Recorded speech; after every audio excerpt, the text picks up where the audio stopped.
Hello, everyone. This is Manoj Kulwal, and I am your host for today's session. Today's topic, the topic we're going to cover today is emerging operational risk topics in the insurance industry. And the expert speaker joining us today is Jenna Andrews from Auric. Jenna is the operational risk manager of Auric International. She's worked within the insurance industry for over 12 years and in the risk management space for over 7 years. In her role at Auric International, she really has her hands on the pulse of operational risk management at over 40 insurance, reinsurance, and asset management companies who are members of the Auric Consortium, and then they share their loss event data with the consortium. So Jenna has done some analysis on the loss events submitted by the members over the last 12 months, and she's going to share some of the findings from that analysis with us today. Before I hand over the floor to Jenna, I just want to give a brief introduction to IOR and the new certification, which was launched by IOR earlier this year. So IOR, if you are not already aware, is a global member-based organization which is run by the operational risk professionals for operational risk professionals. The mission of IOR is to promote development of the operational risk discipline, and IOR does this by developing and sharing practical guidance with practitioners, developing independent professional certification, which I'll touch in a little bit more detail on the next slide. And IOR also undertakes the research on emerging topics. So IOR has a big global survey live at the moment where we're collecting information from the practitioners on what is the current state of operational risk management, across the different organizations globally, and the outcome of that survey will be shared at a conference in London in March next year. And IOR also organizes and deliver events, so these could be face-to-face events and also online events like the webinar we are doing today. I briefly want to talk about the new certificate of operational risk management, which was launched by IOR in May 2017, so earlier this year. And this certification is really for professionals who are new to operational risk management, so they may have experience in compliance or audit or IT security areas. And now if they're moving into operational risk management role, then the certification can help them give a good foundation on the concepts of operational risk management.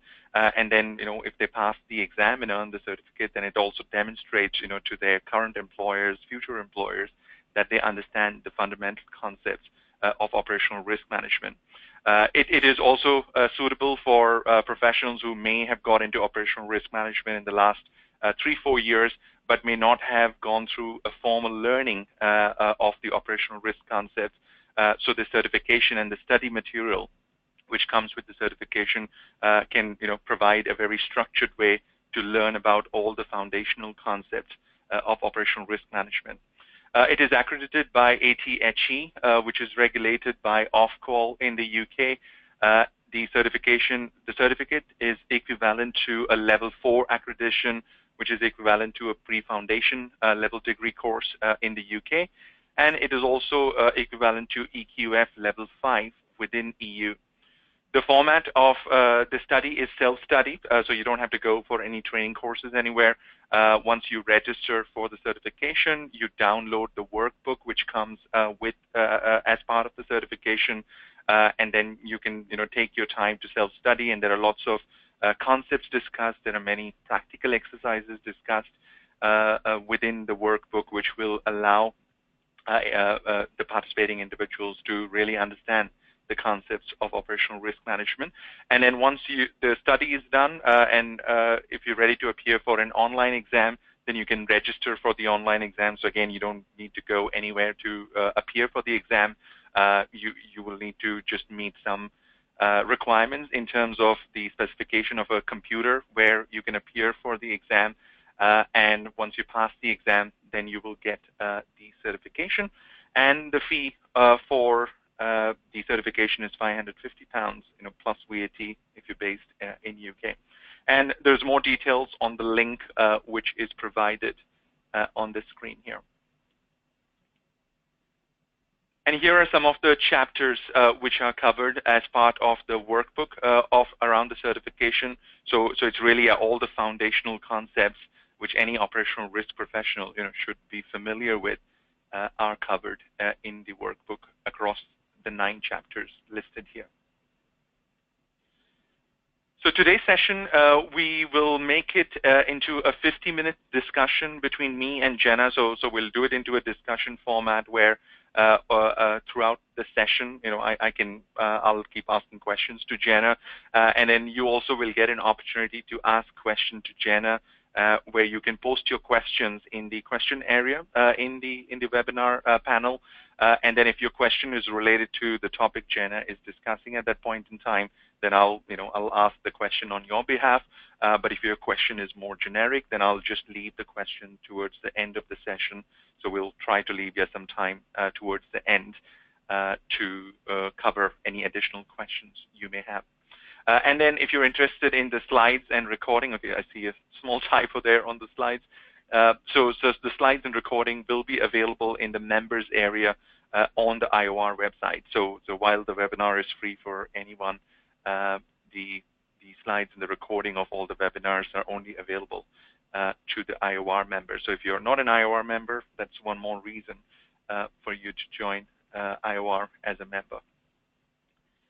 With that, let me hand over the floor to Jenna. So Jenna, I'll just share. I'll make you the presenter.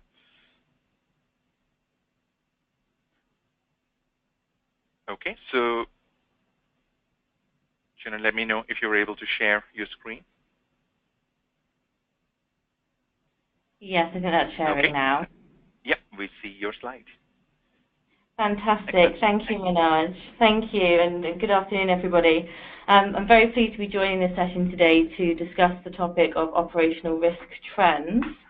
I've put a small agenda together that looks a bit like this. Manoj has very kindly introduced me, so I'll skip over that slide. But what I will do, for those who haven't heard of ORIC International, just introduce our organisation. And then I'll move on to consider the value of capturing and analysing risk events before taking a look at some trends that the data is showing us currently and the emerging risks going into 2018. And I'll end with a very short overview of some of the ORIC resources, and we'll have some time for some questions as well. Manoj has introduced me. During my time at ORIC, I've been fortunate to gain a really unique insight into operational risk trends. So I'm very pleased to be able to share some of those trends with you today. So who are ORIC International, for those who haven't heard of us before? We are a not-for-profit industry-led body, and we act as a trusted platform for members to share anonymised and confidential operational risk intelligence. So that includes risk event data and scenario and capital benchmarks. We're also the largest operational risk association for the insurance and investment management sector globally, with a membership of over 40 firms and data submitted from over 6 continents and 60 countries. We provide our members access to over 11,000 anonymised risk events from peer firms across the industry, which makes our data set particularly useful for identifying key trends and enabling our members to benchmark their operational risk profile. Jenna, I just missed that number. What was the number of loss events you just mentioned?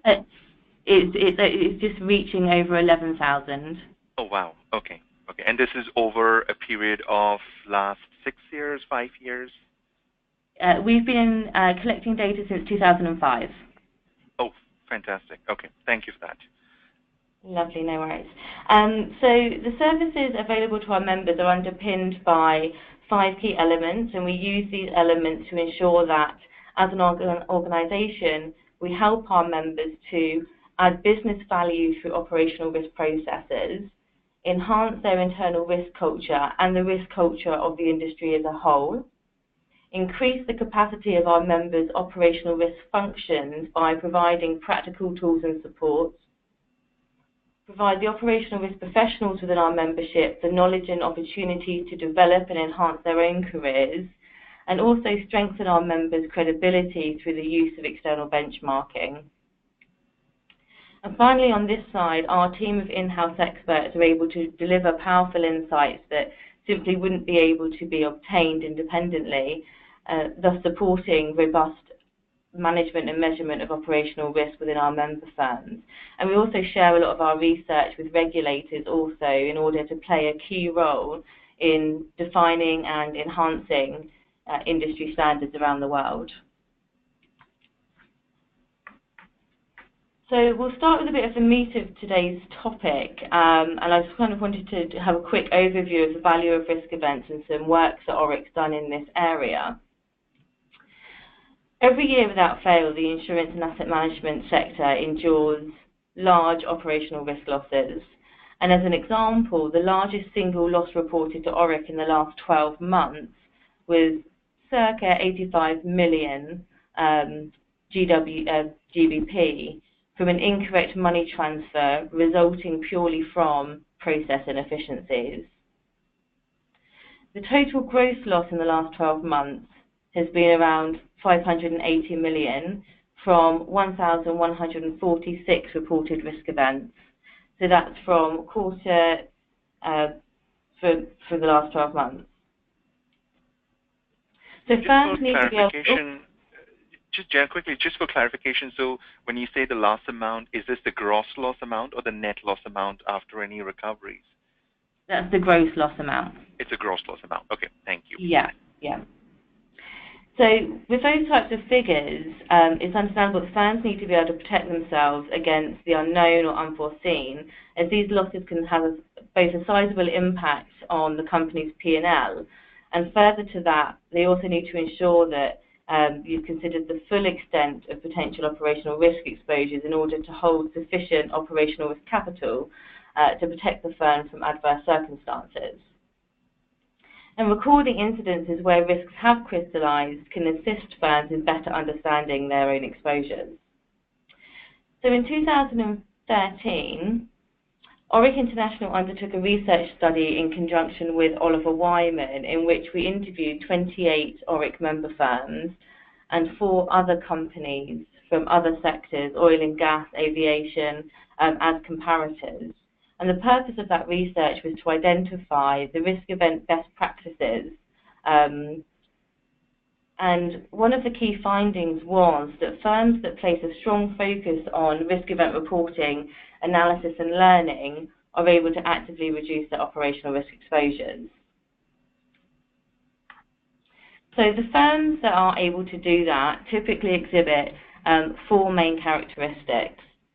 The first is that they had an open culture where people see risk events as an opportunity to learn and improve, and that there's no fear or blame culture present. Staff need to feel empowered to stand up and say when things have gone wrong, and this is really critical. Secondly, they undertake an analysis of risk events to understand the root causes. So whether that be using the 5 whys method or bow tie, we need to be able to understand why something has gone wrong. Also, there needs to be a disciplined or structured approach to deciding on management actions required in response to a risk event, and then continuously improve the control framework and use the learnings from previous events to reduce operational risk exposures in the future. The results of that study enabled us to create a maturity diagnostic, and that maturity diagnostic has 4 levels of maturity, from reactive to compliant, proactive, and high reliability. And study gives turnkey approaches in how you can strengthen and improve those processes towards that continuous improvement. So if you are interested in that study and you've not seen it, please do either get in contact with me directly. It's a free resource available to everyone in the industry. You don't have to be an ORIC member. So please feel free to email me, jenna.andrews@auricinternational.com, or alternatively, you can email inquiries@auricinternational.com and we can make a copy of that available to you. So operational risk trends, as I said, we had just over 1,000 risk events reported in the last 12 months. So what we've done is analyse those risk events, both in terms of frequency and severity, and I'm going to share those with you now. If we start with frequency, if we look at the data submitted over the last 12 months, we can see that the two categories where risk events are occurring most frequently both sit under the execution, delivery and process management level 1. So we've got transaction capture, execution and maintenance, and customer client account management. The transaction capture, execution and maintenance category is broken down into 12 level 3 categories, which is much more than any other type of risk category, and covers the majority of the transactional side of the business. So in many ways it stands to reason that that might be where we see quite a lot of the risk events coming in.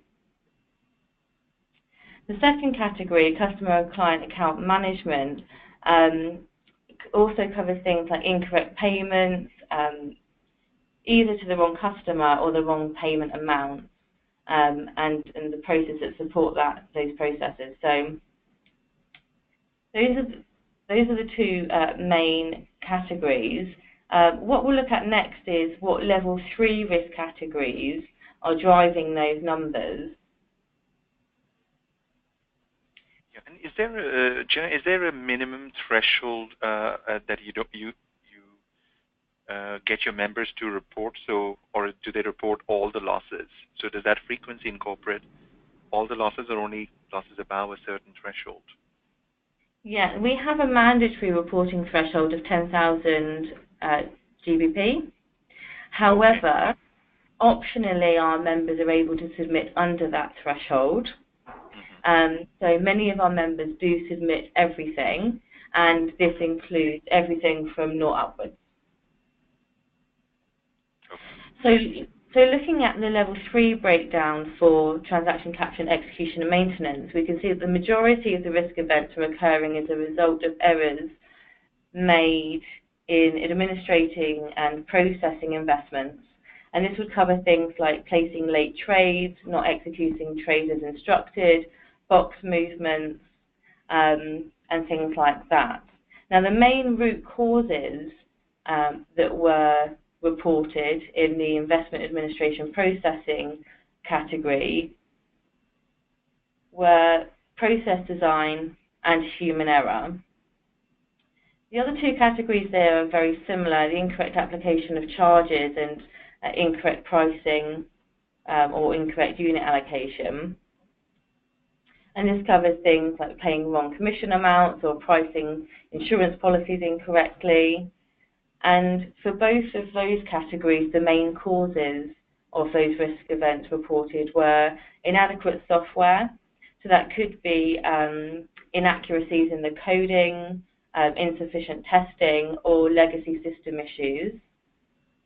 And also poor process design or failure to adhere to processes. So we start to see a trend in frequency here around process, which I think is interesting here.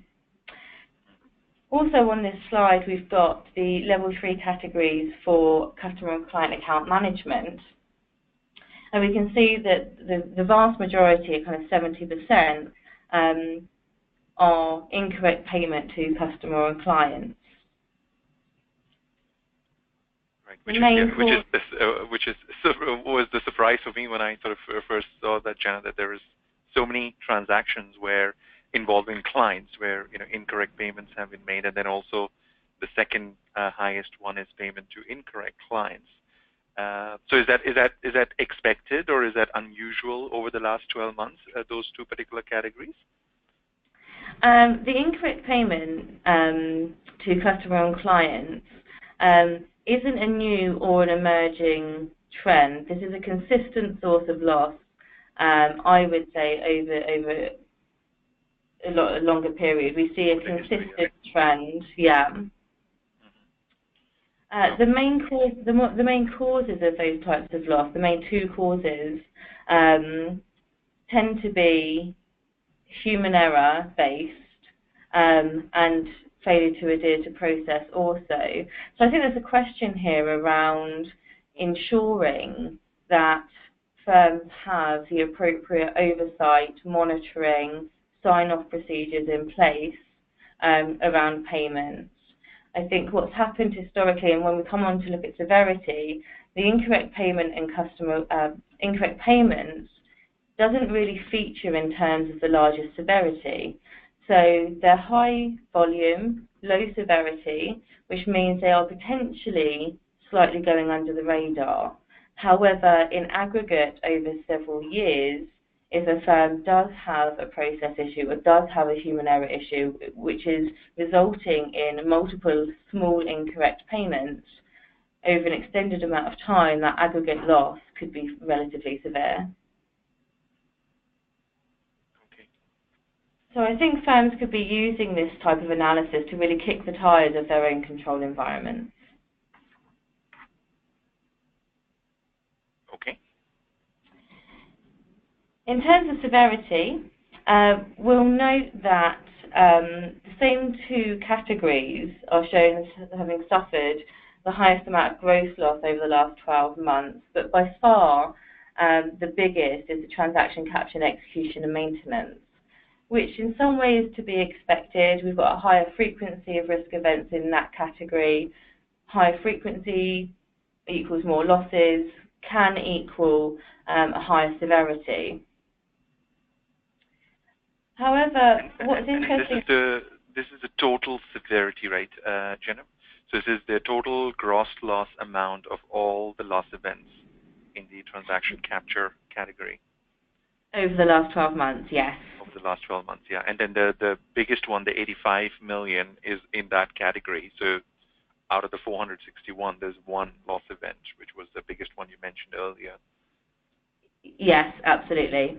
Yeah, okay. That includes that as well. Okay, so even if we remove that big one, it's still quite high. That it'll be 370 something if we remove that one event. So it's still significantly high compared to the second one, which is the customer client account management. Absolutely, yeah. And also, what's interesting is that in third place, the monitoring and reporting category comes in. It didn't come in under the frequency, but it has come up in one of the highest severities.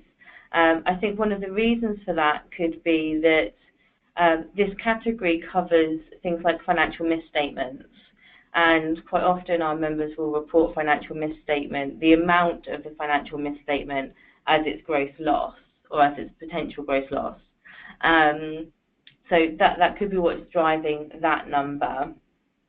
Also, we've got a new category. Sorry, Jeff. Finish your point. Finish your point. Yeah, there's one question where I wanted to check. But yeah, you finish your point, please. I was going to move on to the next category, so I'm happy to pick up your question. Oh, yeah. So the question was, I think we maybe want to just highlight what you mentioned earlier, that these loss events are from insurance companies, from reinsurance companies, and asset management companies, right? That those make up the 40 members of the consortium, and yes. We're looking at the data, of across those three business lines or industries. Yes, absolutely. Yeah. And just for the benefit of the listeners, are you able to share what is the breakdown? So out of the 40, how many insurance companies, how many asset management companies? So we get some sense of that, when we're looking at the loss events. Yeah, absolutely. So I would say it's about 50-50. A lot of our insurance firms have large asset or investment management businesses as a subsidiary. So all of the insurers within our membership that have an investment management arm are submitting the investment management losses from those as well. And I think the full list of members is on the third or fourth slide that I shared as well. So the list of the current members will be available to everybody in the slide deck. Okay, perfect. And then something sort of which stands out here, which I think on the frequency we had systems was like the third one, but at least everybody keeps talking about cyber risk and technology risk and so on. So at least the systems is not appearing from a severity perspective in the top 5. So that's probably good news that there are not many large IT cyber risk related incidents which have happened in the last 12 months within the member community. Yeah, absolutely. I think if I think back to the large cyber headlines that I've seen over the last kind of 12 to 18 months, they've not been from within the ORIC member firms, but also I would say that that the insurance industry hasn't necessarily been hit as hard as other industries as yet. I mean, we can't be complacent, and ORIC are doing a lot of work on cyber exposures and mitigating cyber threats with our members. But yeah, I would say that was true, Manoj. Thank you. Okay, the last thing I was going to actually pick up on this slide was also the suitability, disclosure, and fiduciary category that comes up under severity. It didn't under frequency, but it does under severity. And the type of risk events that we see under that category are data protection events, complaints, regulatory impact events. So it's interesting to start seeing that coming up under the severity as well. Although we'll see how that trend has played out over the last 5 years a little bit later. Okay. So if we have a look at the level 3s for transaction capture, execution and maintenance. So we've got transaction system error, inadequate processes, the incorrect application of charges. This is on severity. Incorrect application of charges, investment and fund management execution, so that's the front office for investments, and accounting errors. With an average risk category loss, level 3, gross loss of 10.2 million. If we look at the average loss, the first table there is the gross loss. The second is the average loss. And I just wanted to pick up the 5.9 that's under inadequate processes. I mentioned the big £85 million risk event that was as a result of inefficient processes, and that sits within that number. So if we take that outlier out, it actually reduces the average down to about 200,000. So I just want to explain that. The average risk event severity across the risk types is 550,000. So if you're able to mitigate a couple of your average risk events a year, you can see how that starts to have real cost-saving benefits. Right. Okay. So in that total column, Jenna, the inadequate process where you have 87.9 million, so there's one loss makes up 85 million of that, right? So and then the rest of the losses are the 87.9 minus 85. Yes. Okay. Okay. So that one loss is really a steering, making it look huge, both from a total as well as from an average perspective. Yeah. Yeah. And were there any surprises for you here? So is this all expected losses? I know that big losses is not hopefully a norm, but in terms of these categories, the top 5 sort of subcategories we're looking at level 3. Were there any surprises for you? Anything changed in the last 12 months from what you would expect? I wouldn't say not particularly. The investment and fund management execution looks a little bit larger here. And I think the reason for that could be that we introduced 2 new taxonomy risk category level 3s at the beginning of 2017, and that was one of them. So it's a relatively new category. So yeah, we've definitely seen a very big trend in that. We've not had that category before this year. So that's a new category for us to be analysing. The accounting errors, again, very much, I think, focusing around financial misstatements. I think there is more focus on reporting and reporting accuracy under the Pillar 3 disclosure requirements for Solvency II. So I think whenever you shed spotlight on a particular category or a particular function, quite often we see a bit of an uptake in the losses reported or in the losses identified, which I think is to be expected. Right. Okay. Okay. Thank you.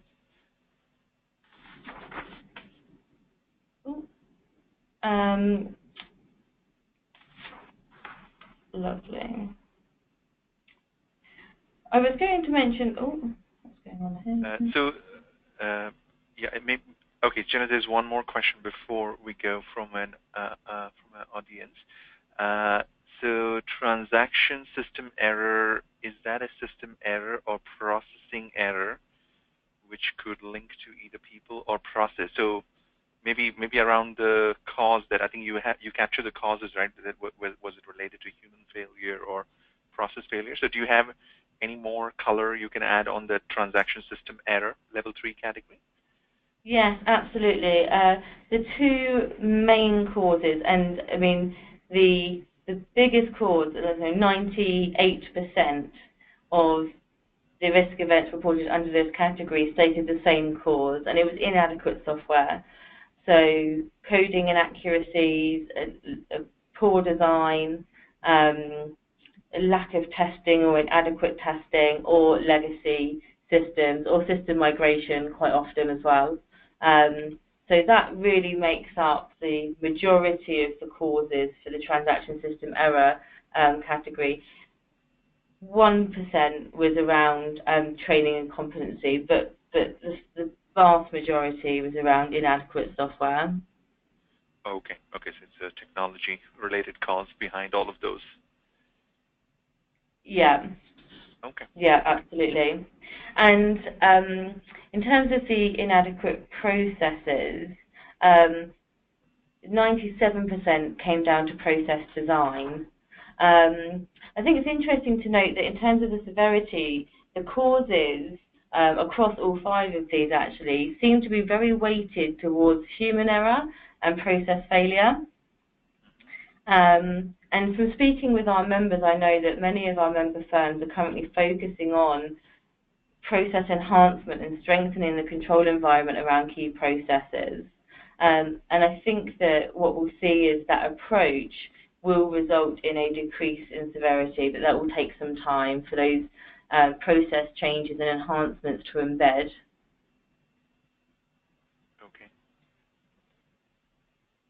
Okay. So we also had a look at the significant changes in frequency over 12 months. So we took the number of risk events reported from 2015 to 2016 and compared that across the categories from 2016 to 2017. The first increase here is around diversity and discrimination, but to be honest, I mean, the numbers are so small, and having looked at the trends over 5 years as well, I wouldn't identify that as a trend, and I don't think we need to interpret it that as a particular trend. The system security, again, small numbers, however, we have seen a big increase in the frequency of reporting system security near misses. So although the reporting of losses, the frequency of losses, hasn't seen a massive increase, the reporting of near misses has, which I think is a really good story. It means that we're catching things before they are crystallizing, before they're creating a financial loss, which I think is good news. The transaction capture, execution and maintenance, again, is an upward trend. It's a consistent trend. This is where we do see the majority of the risk events. And again, as I mentioned earlier, we introduced the 2 new investment specific risk event types this year, which I think could be driving a little bit of that number as well. Product flaws, again, small numbers, very, very small increase, so I wouldn't identify that as a trend.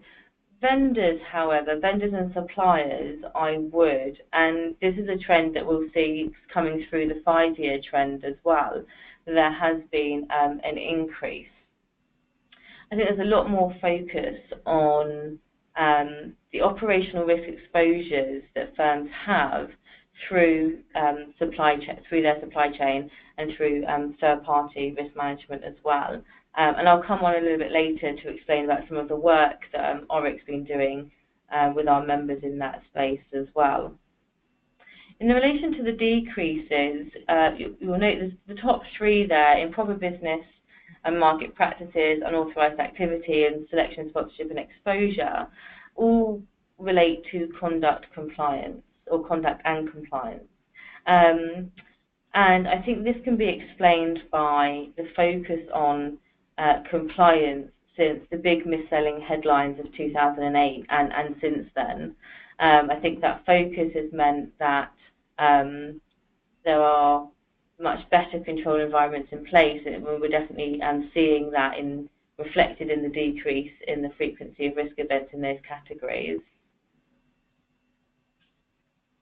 Yeah, so at least that focus on conduct risk, which the industry has been, sort of focusing on over the last 2-3 years. So we can see, at least within your member community, that that's resulting in lesser number of conduct risk-related loss events. Absolutely, absolutely. I think it's really positive to be able to demonstrate that when the industry does respond to a type of risk event like this, that we are seeing those decreases in the risk events. I think it's a really positive story. Great, yeah, thank you. So if we have a look at the frequency changes over the last 5 years, so prior to this slide we were looking at a 12-month basis. If we look over the last 5 years, we've identified 4 key trends here. The customer intake and documentation has been steadily decreasing since kind of a high in 2014. There's been a decrease in frequency, but they're still in the top 5 for severity. So they're happening less often, but when they do, they tend to be big. The risk events relating to vendors and suppliers, I just kind of covered. We're seeing an increase in both frequency and severity for risk events related to vendors and suppliers, and I think hence an increased focus on that area. Systems is showing a small decrease in the number of reported losses, but an increase in the number of near misses. And there's also been a small increase in the severity of these types of events. And finally, monitoring and reporting has seen an increase in both frequency and severity. And as already discussed, in the increase in severity, this is probably likely to be as a result of an increased focus around Pillar 3. Interesting. Yeah. So the biggest improvement then here is in the customer intake and documentation. That's where we see a big drop over the at least last 4 years. Yeah. In the frequency, yeah, around that. But did you say earlier that that's still, from a severity perspective, it's still in the top 5? It is. Yes. Category. Okay. Okay. Yes, it does. So if we can actually have a look at the changes in severity over the last 12 months. and it's a very consistent story with what we've kind of looked at over the last few slides. We've got monitoring and reporting, system security, transaction capture and execution and maintenance, and vendors and suppliers. So what's happening in that first row, monitoring and reporting, 7,000% increase? Yeah, absolutely. Okay, so this is where our members are reporting financial misstatement losses. So those can be very big. They're not a direct impact to the P&L, but they are being reported as gross loss. So that explains that that large number there. Okay. And do you know, is that the frequency? Was that just one or two events like that, or were there more than 2 or 3 events? There are multiple. There are multiple. Okay. For financial misstatement, yeah. So it's financial misstatement, inaccurate financial reporting, both internally or externally. That's what would be covered under that monitoring and reporting bracket. Right. So I think all of that analysis together can be used to identify key areas where maybe firms could be paying particular attention, or really looking at their own control environment and asking that key question: what if? Could it happen here? How would our control environment respond? So I think the monitoring and reporting is definitely one of those areas. Systems security, but also keeping a careful eye on legacy systems, migrating systems, and that inadequate or that software cause that I mentioned earlier. It's very consistent, is the main cause of a lot of these types of losses, is around the software issues. So I think we need to be paying attention to that. And then also vendors and suppliers. All of those are showing increases in frequency, in severity, and therefore I think areas that we need to be focusing on. And they're areas that ORIC is working on best practice and speaking to our members about to ensure that we can help our members to mitigate some of these risks.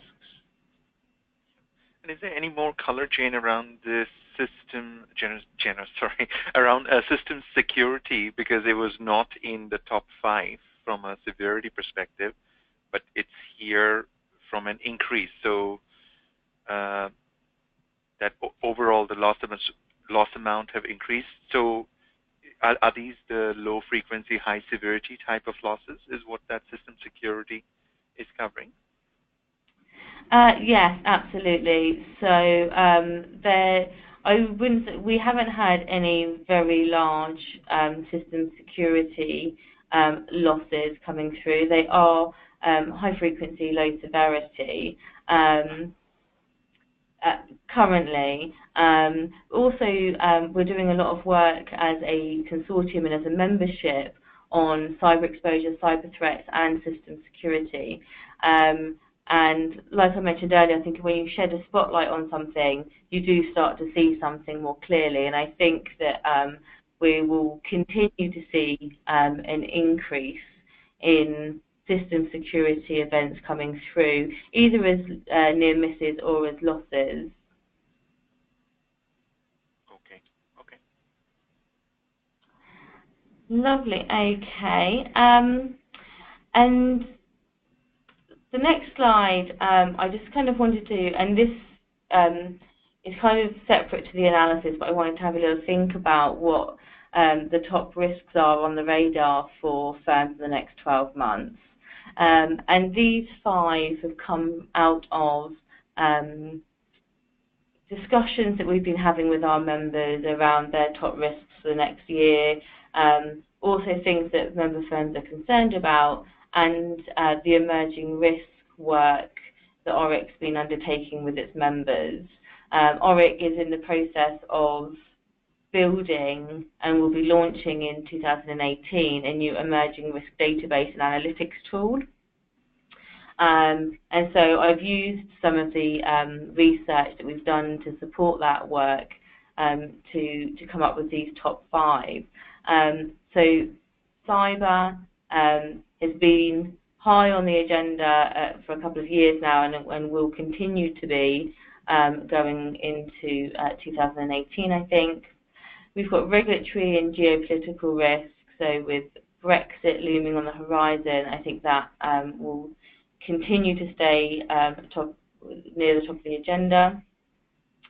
Outsourcing, supply chain, third-party management risk, however you want to state it. The risks around, or the risks to the business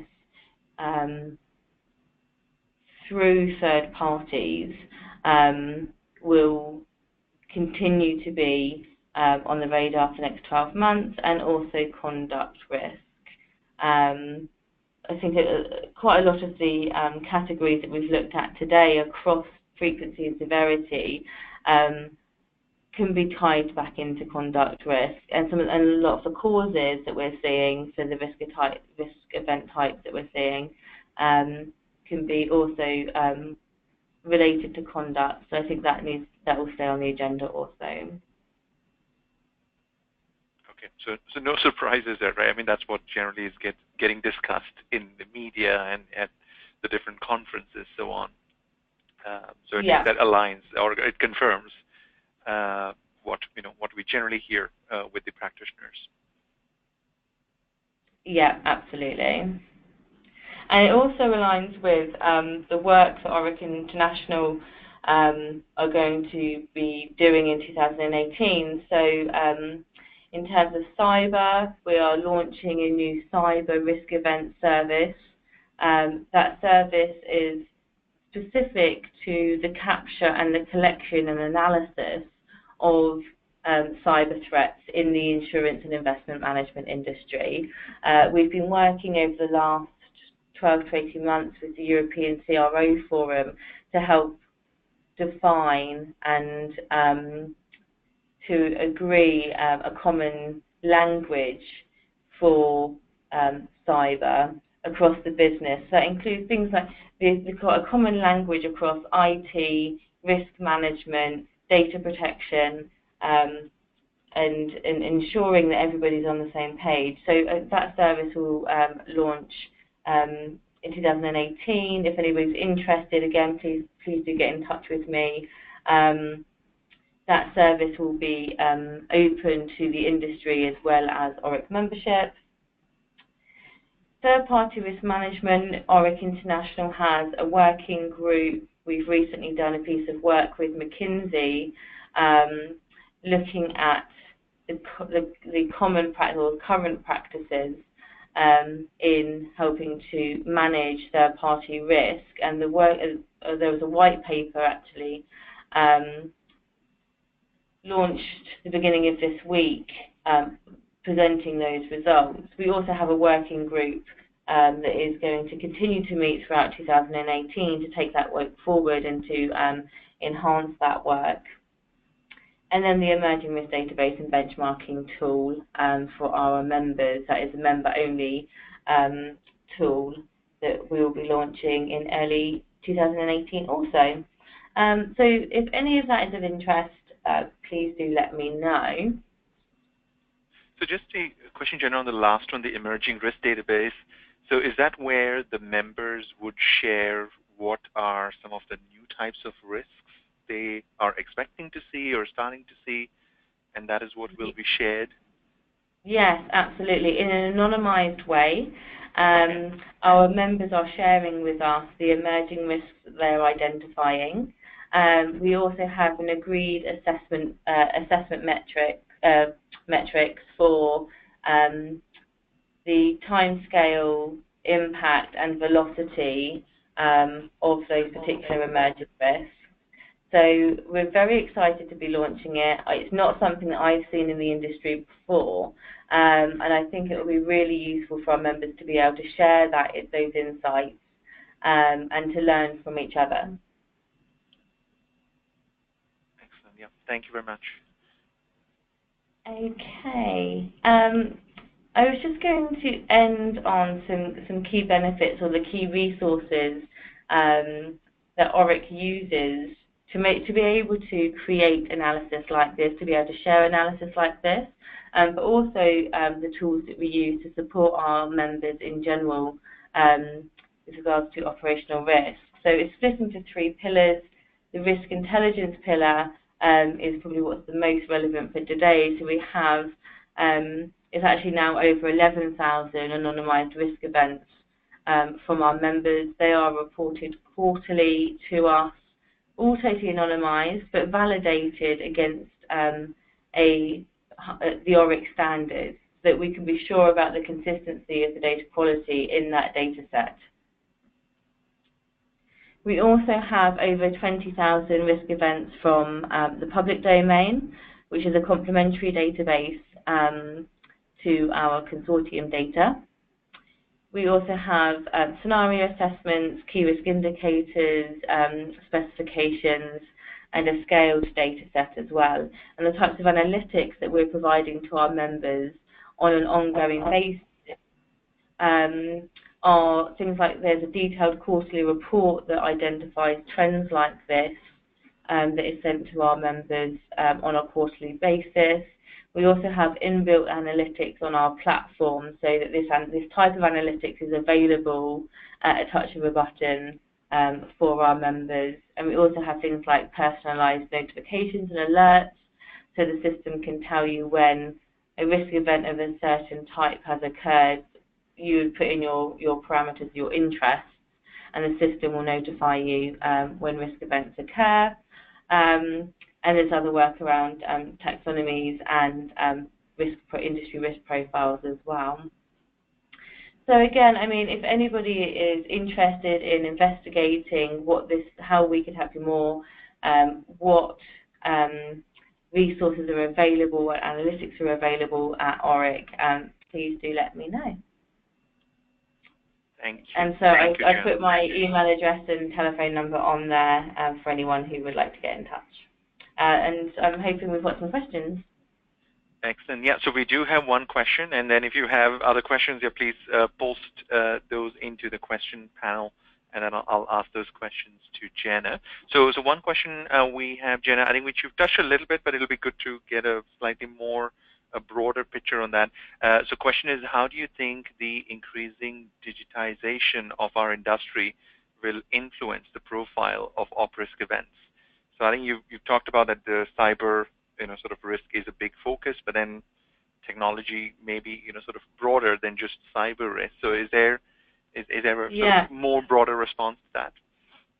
Yeah, absolutely. I think if we look at the causes of the risk events, a lot of the common causes were around inadequate software and legacy systems. And I think as we use more and more technology within the industry, I think we need to be aware of the causal history that the industry has with the existing technology that we've been using, and ensure that we don't get into a situation whereby we are suffering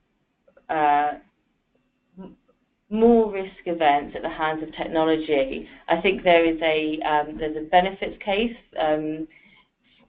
for definitely for using more technology, but I think it would be prudent to learn from the historical risk events that we have in the database, and having a look at those causes and ensuring that history doesn't repeat itself going forward.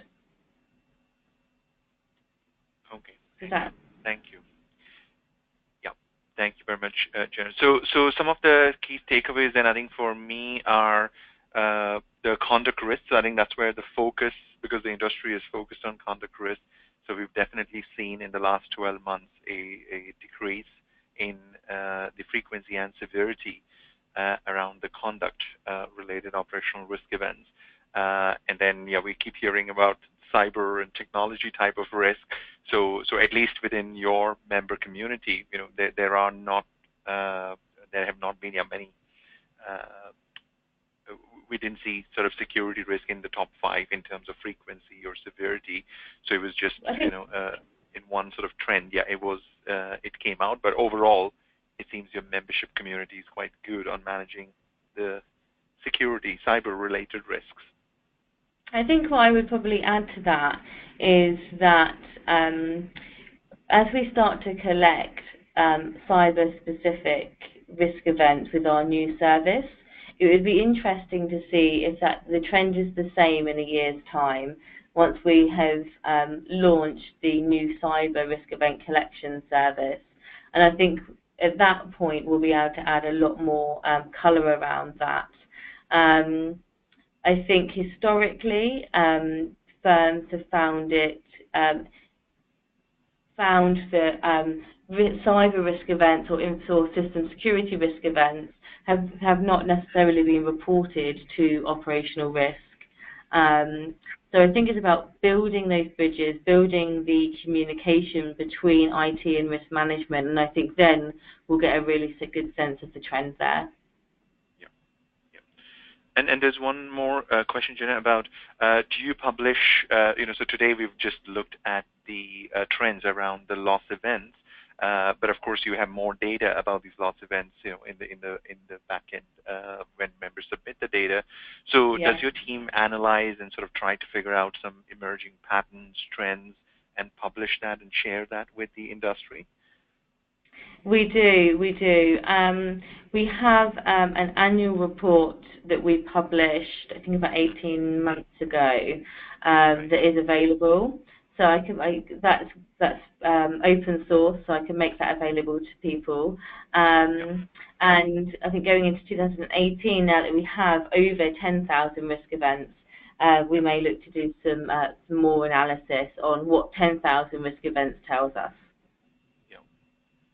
Okay, so that's where there can be more information around the patterns, because I think it's great that you're also capturing the causes, which is where really some of the learnings and some of the understanding around these events would be. So it's that annual report is what everybody can look out for those detailed patterns.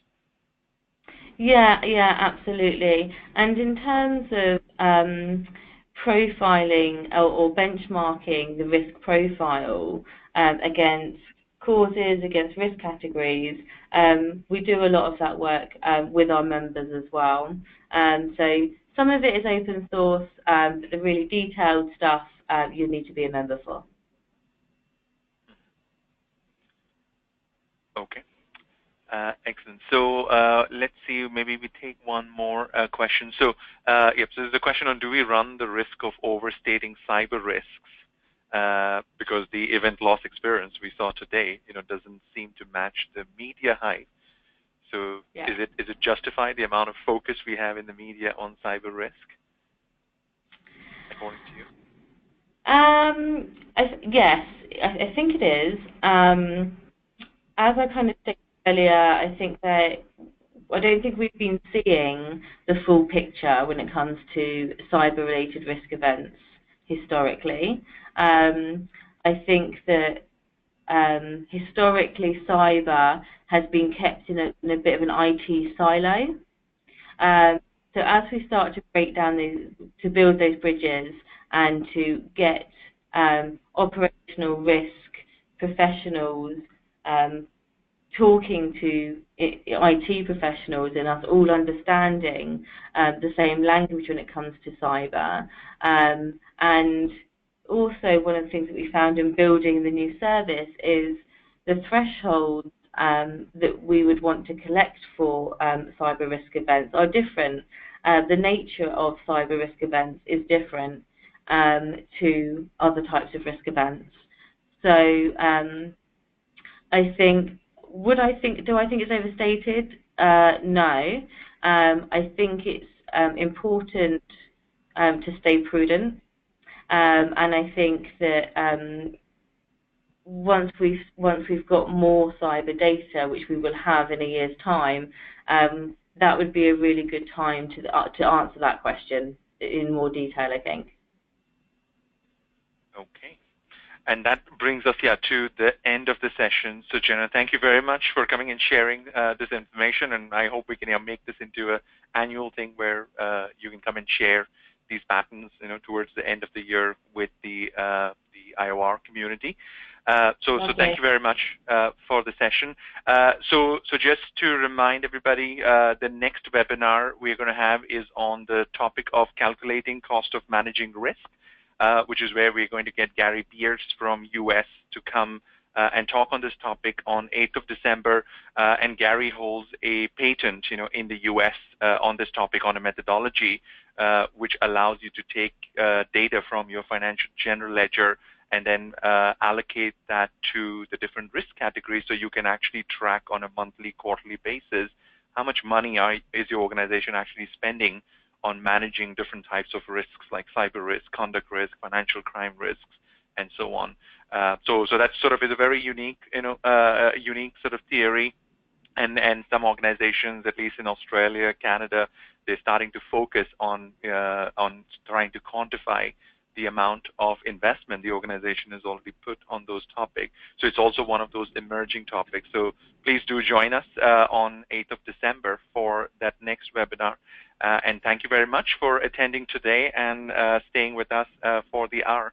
The slides and recordings will be available in the IOR membership area if you are an IOR member. And if you're not an IOR member, please do consider joining because this is a community of operational risk professionals working for the operational risk discipline globally. So thank you very much, everybody. Have a good rest of the day wherever you are in the world. Thank you.